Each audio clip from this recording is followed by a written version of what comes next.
Welcome to Unit 5, Part 4, the Triangle Inequality Theorem.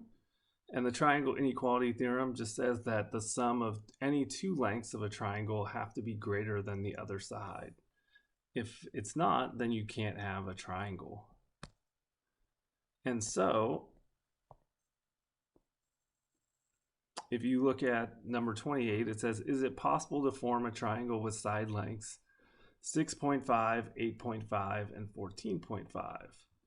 Well, what you would want to do is add the two smaller ones and see if it's bigger than the third one. So 6.5 plus 8.5, is that greater than 14.5? That's a big question mark. 6.5 plus 8.5 is 15. So that's greater than 14.5. So the answer is yes, it is possible. 29 says, is it possible to form a triangle with side lengths 6.8, 12.2, and 5.1? So we take the two smaller ones, 6.8 plus 5.1, and we see, is that greater than 12.2? And the answer is 11.9. Is that greater than 12.2? And the answer is no. The sum of 6.8 and 5.1 is less than 12.2.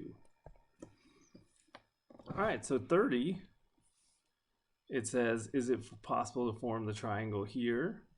So we have to add 9.0 plus 11.5. And is that greater than 20.5?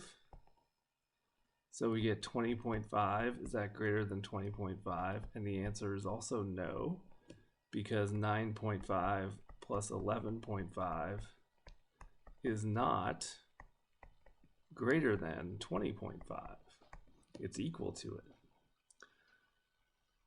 All right, so then the next question says, in triangle PQR, PQ is 7.2 and QR is 5.2. What measures can PR have? Well, let's assume PQ and QR are the smaller ones. So 7.5 plus 5.2 is equal to 12.7. So we know that PR would have to be less than 12.7. And then let's say 7.2 was the biggest one. So if I go 7.2, oh sorry, it should be 7.2, not 5. So it'd be 12.4. 7.2 minus 5.2 gives you 2. So that means PR would have to be between 2 and 12.4 in order for it to work. So to write it, you would say 2 is less than PR, which is less than 12.4. So it has to be between 2 and 12.4. Go ahead and try 32, and then I'll go over the answer. All right, so assuming that 8 and 6 are the two smaller sides, 8 plus 6 is 14, so it'd have to be less than 14. And then 8 minus 6 is 2, so it would have to be greater than 2. So XZ would have to be between 2 and 14. So the last couple problems do the same thing here. It says find the range for the measure of the third side.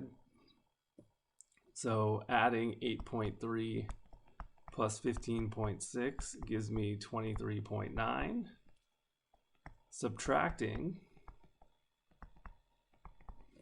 gives you 7.3. So that means it has to be between 7.3 and 23.9. The next one, 4 and 13 are the two sides. So 4 plus 13 is 17.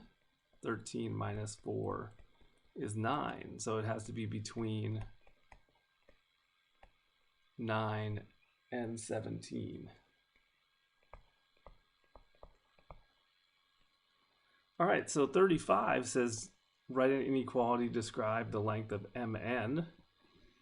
And so it's basically the same. 7 plus 12 would have to equal 19. So it has to be less than 19, but then bigger than 5. So mn would have to be between 5 and 19. So that's how you write it as an inequality. All right, so that concludes part 4 of our video. Part 5 coming up soon.